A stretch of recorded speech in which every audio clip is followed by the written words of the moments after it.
Hello friends, we all know that the world is facing a pandemic of a scale which was not heard of in the recent past. But something which is different from the existing pandemic, there was a doubt which many of my friends were asking me. What has happened to all the patients who were queuing up in front of the clinics and hospitals previously before the COVID-19 attack? All the hospitals and clinics, they used to be full of patients of fever, digestive complaints, urinary tract infections, respiratory infections, back pain, knee pain. What had happened to all of those people? Because we don't see the very same lines in front of the clinics or near the hospitals. So where had all of these patients gone, or actually what had happened to the diseases these people were affected with? Let us understand what was happening. Basically, fever is responsible for almost 70% of all the OPD patients. So fever is a defense mechanism of your body which starts when the body is exposed to a new bacterium or a virus, which comes from someone who has gone to some place or who has been affected, who carried those particular viruses from some other person. So now with this lockdown or this work from home scenario, people are not traveling anywhere. So children or the adults, they are not being exposed to so many germs as they used to previously. Automatically, their chances of being exposed to the foreign germs has reduced drastically. This is one of the primary reasons why the total number of fever cases in the world has reduced. Similarly, it's very common for children to catch a respiratory tract infection, upper respiratory tract infection. But again, this has the same way of infecting the children. They have to get it from someone. It could be an adult, or it could be one of his classmates, or from his teacher or somebody. But now when the child is sitting in his house, studying from his house through online or whatever mode, he is not being exposed to the germs. So automatically he is not having the upper respiratory tract infections. The next most common reason why people come and visit the clinic would be the digestive complaints. Now, why do people get the digestive complaints? This is something which we all know, but we don't generally follow.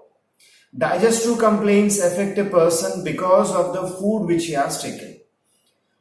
In our normal regular life, it is very common to rush the food or to eat food which we know is not healthy, junk food, or just to satisfy your need for a particular taste, you might overindulge in a particular kind of food. Now, these were the reasons why people used to get food poisoning or heartburns or other kind of digestive complaints, be it diarrhea or vomiting. Now, when you are sitting in your house and you're cooking your own food, you're not depending on the street food or the food from a hotel. So automatically your diet would be much more healthier than what you would get outside. So this is one of the primary reasons why people are not getting the digestive complaints which they used to get previously. Most of my patients, they are saying that their complaints have improved without using any medications as well, just because of this change in their diet. We had known this since before, but today we are forced to do this particular lifestyle change because of this scenario caused by COVID. Now, next is the case wherein people had this joint pains, back pain and other things. Trust me, these complaints are mostly originated from the travel which we do to our work or for our leisure. So when we travel, we are actually sitting in uncomfortable postures for a very, very long time in a car or in a bus or in a train or in a flight. Now, these are one of the primary reasons why people used to get the back pain or the joint pains. Now, with travel restrictions in place, people are not traveling whatever limited time they move around in the house. To some extent, people are finding time to exercise as well. Now, that has overall improved their pain conditions. Another important aspect which people used to come and visit the clinic is for their psychological disturbances or the stress related conditions.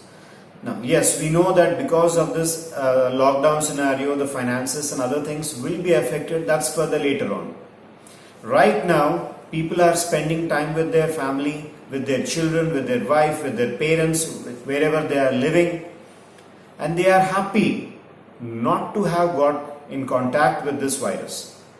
To some extent, their normally existing psychological stress because of the job or work pressures or other things, they have reduced to a certain extent, and this is really bringing in a major change in their psychological health.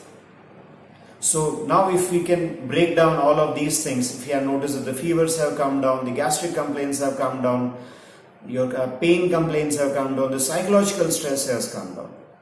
We had known these particular things, these particular techniques to bring down these conditions since a very long time, but we never had the will in us to implement this thing.